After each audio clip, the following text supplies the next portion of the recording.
Hello, hello, hello. Okay, I believe I am live. My name is Teresa Miglietti, and this site is called Take What Rings True. And today I want to talk about specialness of self.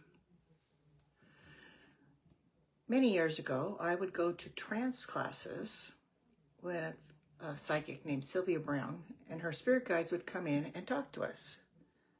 Let me make sure I have sound on here. Her spirit guide would come in and talk to us. And one of her spirit guides' names was Rahim, who was a spirit guide, obviously, a master teacher and a member of council on the planet Nouveau. So this is from 1993, the audio that I made of the class, The Specialness of Self. So Rahim was saying that we inhibit our spiritual growth because we start believing we are special. We're more special than other people. So spirit guides get together, just like we do, and talk about the people that they're taking care of or monitoring or helping. And they discuss what's going on with us. And some of the experiences are funny, and some of the experiences are humorous, and some of the experiences are horrendous. But mostly they discuss how we handle things. How do we handle the prejudice, the bigotry, the inequalities? And they have discussions about the advancements of our souls and how we're stopping the advancement of our souls and ignoring spirituality. So, let's see what else he said. He said that we get into a trap. We believe that we're special, and we sort of put on this overcoat of specialness. I'm more special than other people. I deserve this because I'm special. I must have to make me happy, whatever this is. And we start spinning in this specialness. You're somehow more special than other people. I'm sure you've encountered people in this life who feel very entitled because they are so much more special than others. They are wealthier, more educated, more whatever. Or they have suffered more than other people, and therefore they're special and should be treated as special. They're more deserving. We also have everyday occurrences where people feel special. You may feel, a child may feel they're very special. A wife or a husband might feel they are a special husband, a special wife, and they deserve more. As the saying goes, we are all spirits having a human experience. And we may have advantages like beauty or education or wealth, but that does not make us more special than other people. Being wealthy does not make you happy. Being wealthy does not make life go smoothly. Being wealthy does not make your life easier. Everyone has difficulties in life and experiences to overcome. So take some time, maybe today, to be the observer of your life. When someone is mean or stupid towards you, do you take it personally? Stop doing that. That's their choice of how to act. Mean people cannot hurt your spark of God. Your spark of God is intact no matter what. I have a friend who believes that she suffers for God and therefore she's special. And she'll tell people how she's the victim, how these horrible things have happened to her, and I believe to her, the more she tells her story, the more special people will think she is. She deserves accolades because she's suffering for God. However, she wrote it in her chart. That's something she wanted to experience in this life. That doesn't make her more special. Maybe you wrote in something similar in a past life. That doesn't make you more special because you've already experienced it. And stop boomeranging. When someone is mean and awful to you, and then you're mean and awful to them, then that energy goes back and forth like a boomerang. Now, I'm not talking about righteous anger. Somebody tries to harm your child or kidnap them, be angry. Stop them. But that doesn't mean that the rest of your life, whenever somebody's mean or hurtful, that you have to boomerang on them. When I first started teaching elementary school, we had this kid in my class who was just horrendous. And the psychologist said, do extinction. Tell all the kids to ignore him, to not talk to him, to not look at him. So that's extinction. Like all of his rantings were ignored completely. And he stopped doing it because he was not getting the attention. He was not getting what he wanted. So extinction might help if somebody's being mean to you, hurtful to you. Ignore them as if they don't exist and see what that does. We notice the differences, and spirit guides notice the differences in age. People feel special because they're older, they're younger. They're short, they're chubby, or fluffy, as one of my friends says. Or dyslexic, they have difficulties in school. That does not mean they're a bad person. Their spirit is still intact. Their spark of God is intact. They charted to overcome things. That doesn't make them more special than somebody else. It makes them have an experience in this lifetime. So stop and focus on how someone hurts you. And then solve the problem or ignore them. Maybe the solution is extinction. Don't let other people's reactions towards you or movement towards you stop you. Why give them that power? You are okay. You may be shell-shocked from an experience or from something that happened. Work through it and get on with your life. Don't spin around in it. We have tools for protection. Surround yourself with white light every day. Ask that you breathe in the light and that everything is neutralized that's negative. Surround yourself with a bubble of blue flame. Hot blue flame, which is cool to the touch, neutralizes negativity. So when somebody's sending you those mean thoughts, it just hits that blue light and falls and neutralizes. Instead of you spitting out stuff to them, you shouldn't do blah, blah, blah, and then it comes back to you again and back to them, back to you. That's just time consuming. It's energy taking away, enervating. Don't do that.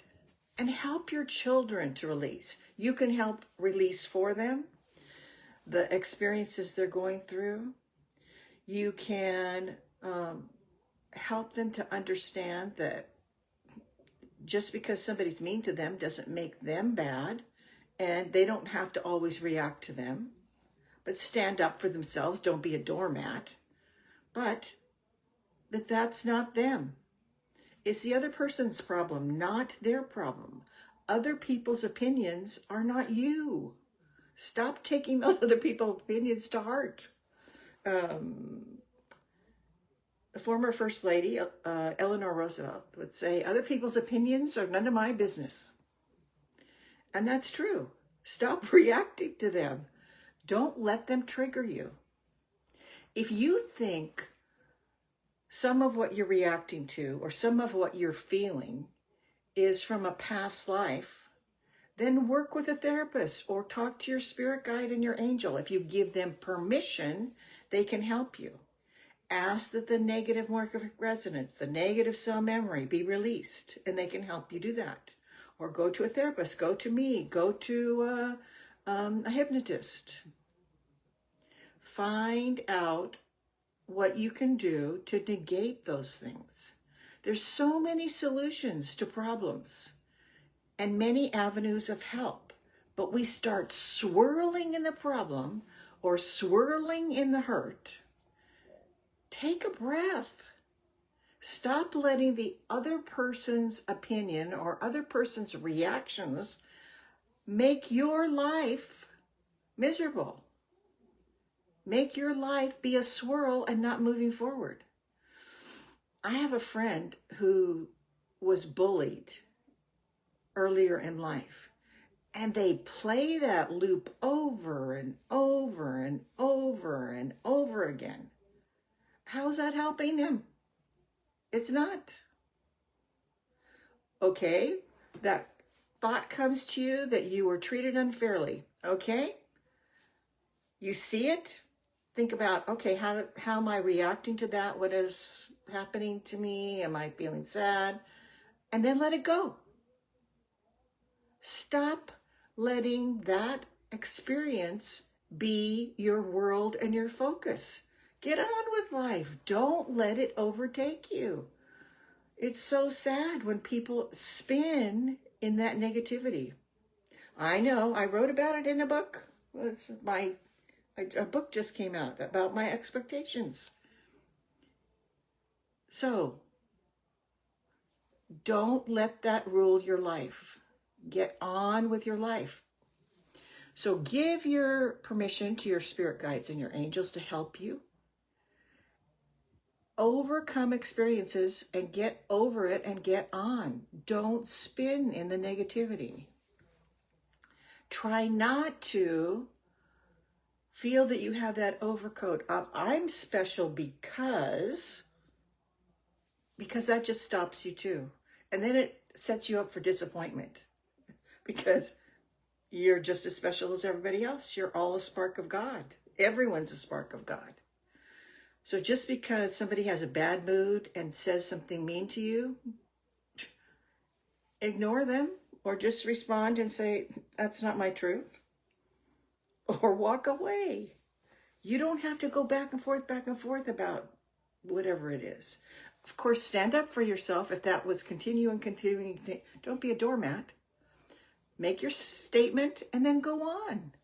Don't spend a whole week, 2 weeks, a month, a year, forever, replaying. You're giving your power to them. Don't do that. You immediately rise to your full height, and you may state what's not, you don't want to happen anymore. You're not going to be treated like that anymore. Make the line, the boundary, and then get on with it. You don't have to keep going over the same thing again. Neutralize it. Think, I am a spark of God. Nothing can affect my spark of God. And then go on with your life.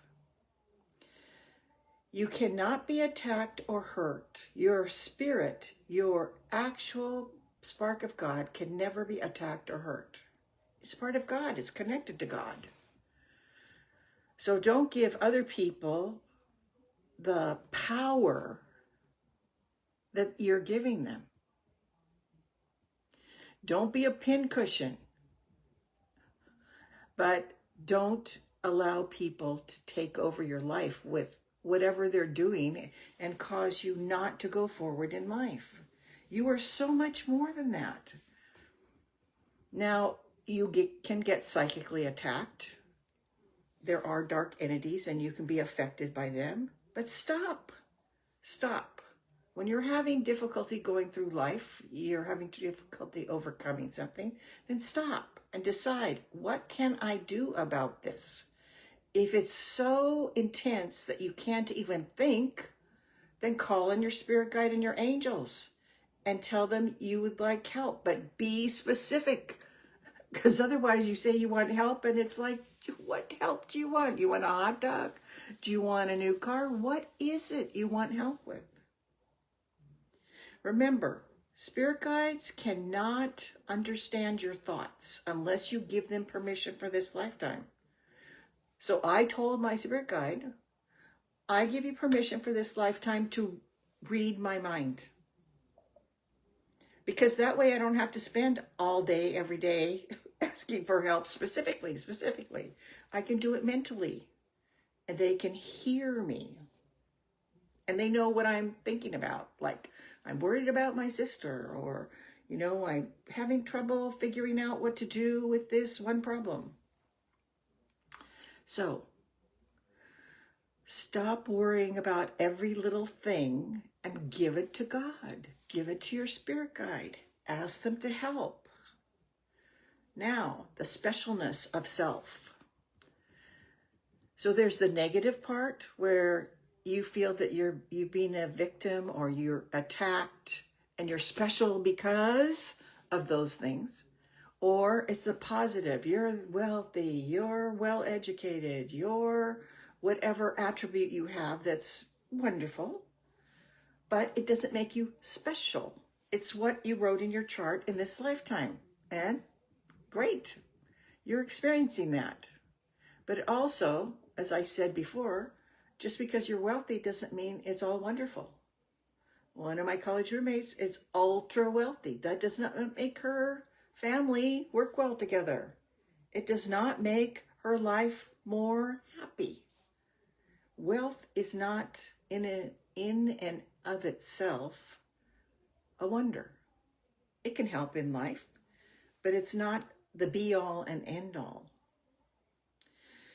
So you're not impervious to wrong things happening to you because you're special. You have the same slings and arrows, flotsam and jetsam, as my friend Sylvia would say, as everybody else. You have things to overcome in life. And your station in life is not going to help you with that. So, decide.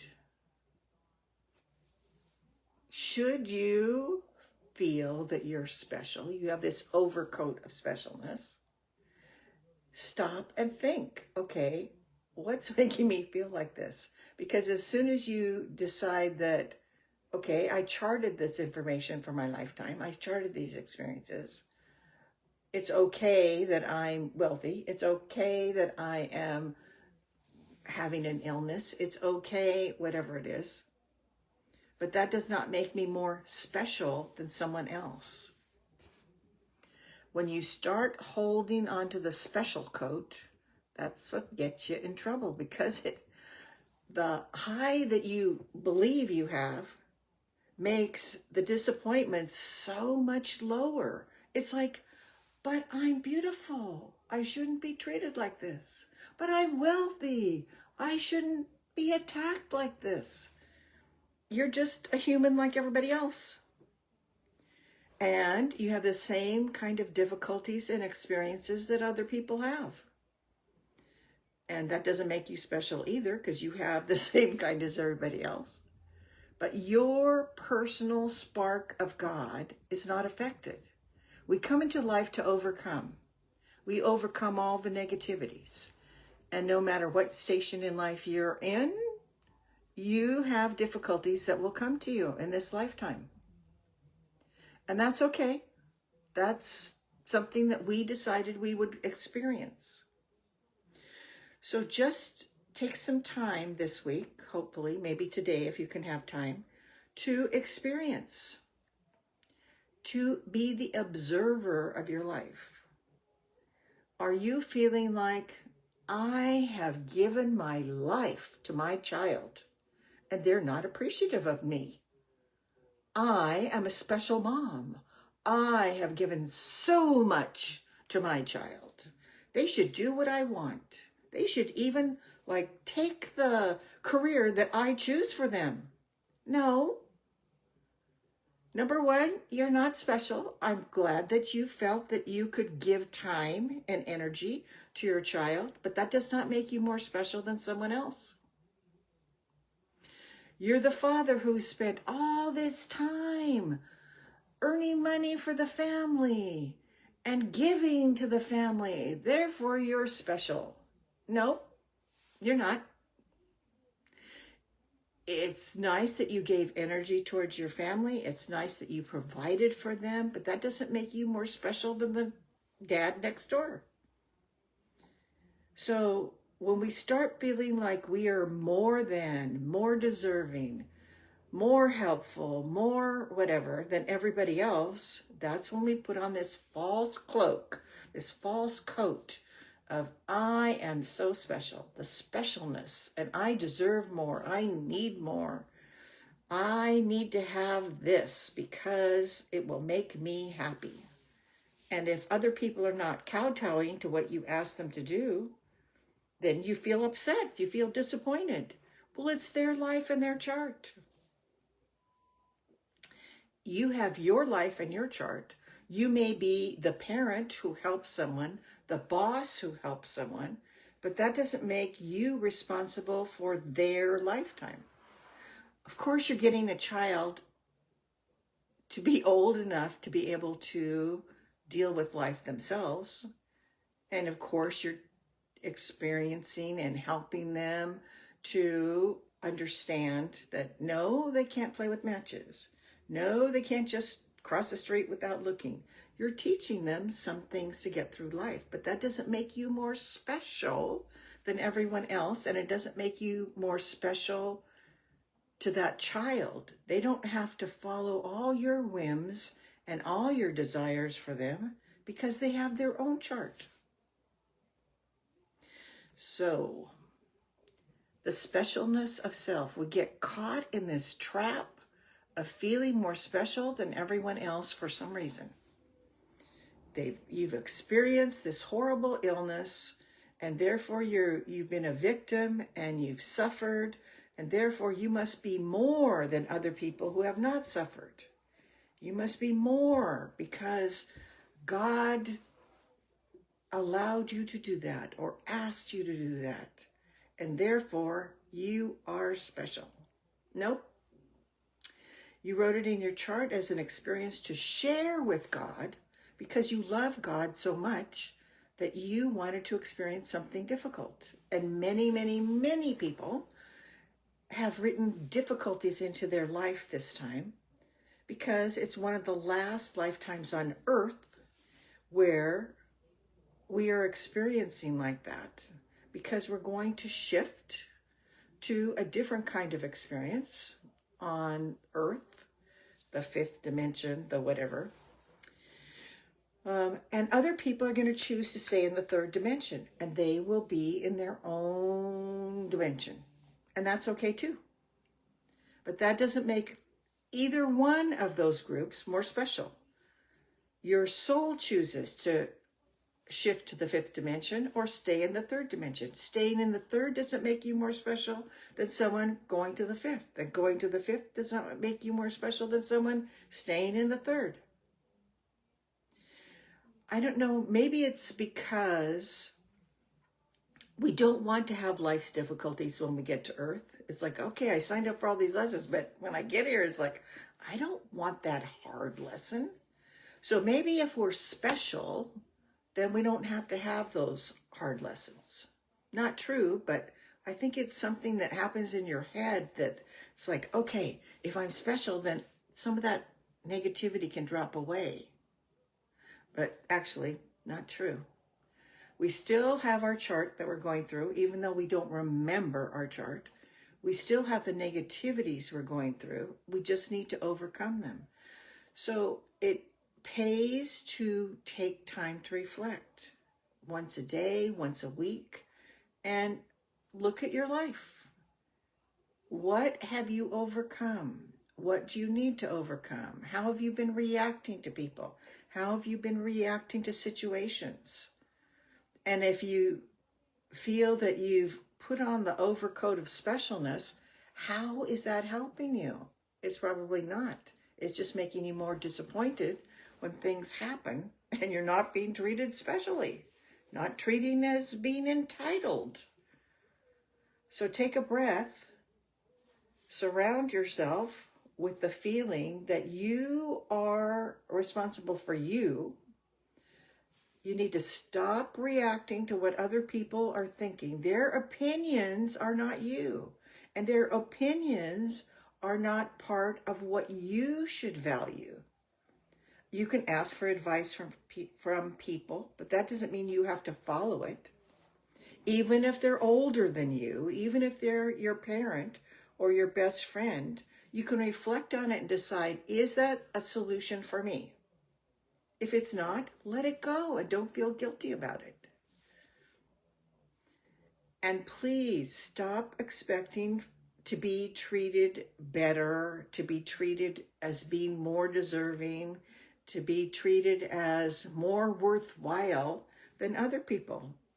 Everyone is loved by God. We all have our own spark of God.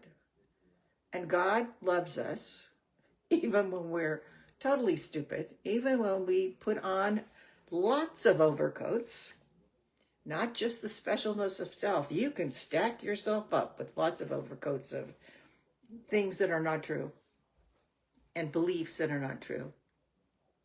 God loves you anyway. God loves you no matter what. God knows that you are experiencing for him and sharing the information back to him and advancing for yourself. But it's kind of hard to advance when you're stuck in this spiral of feeling special, or stuck in this spiral of feeling hurt, feeling sad, feeling bullied. It happened 25 years ago, but you're still living it and giving power to it. Don't do that. Let go of those things. So take some time to reflect and see if you can let go of some stuff today that you don't need anymore. Those thoughts that aren't needed. Those overcoats that you don't need anymore. Let it go. If you have trouble letting it go, then talk to your spirit guide out loud, unless you've given them permission to read your mind. Talk to your angel out loud and give them permission to help. And be specific. Help you what? I would say, number one, let go of any negative cell memory. Let go of any negative morphic resonance so that some of the garbage in your life can just be gone. If you're having trouble with that, talk to somebody. Go to a therapist. Come to me. I can see your past lives that have that morphic resonance that's coming and help you get rid of it. Talk to somebody. Or ask your spirit guide and your angels to help you. There is help available. There are many solutions to problems. I did a video on the Temple of Quiet. You can go to the Temple of Quiet. There's lots of helpful temples. I've done a series on helpful temples. You can go to those temples and get help. You can go to the temple and talk to master teachers, and they can help you. Many, many ways to solve a problem. Many, many ways to make you feel better. Many, many ways to make your life easier. So take a breath, take some time to reflect, and let go of that special overcoat. It'll make your life so much nicer when you aren't feeling you're entitled to be special and then so disappointed when people are not treating you that way. As I said before, the feeling that you should be really high because you have this specialness overcoat, and then when you realize that people are not treating you as if you're special, it makes the disappointment so much lower, so much harder on your life. Sort of like you're cleaning up your chart, getting rid of the flotsam and jetsam, as Sylvie would say, my friend Sylvia, and just making your life easier, cleaner, smoother. So that's what I wish you today. I wish you a smoother, easier, more streamlined life by letting go of the junk you don't need anymore. So thank you for joining me, and I will see you next Wednesday at hopefully 10:30. Thanks. Bye.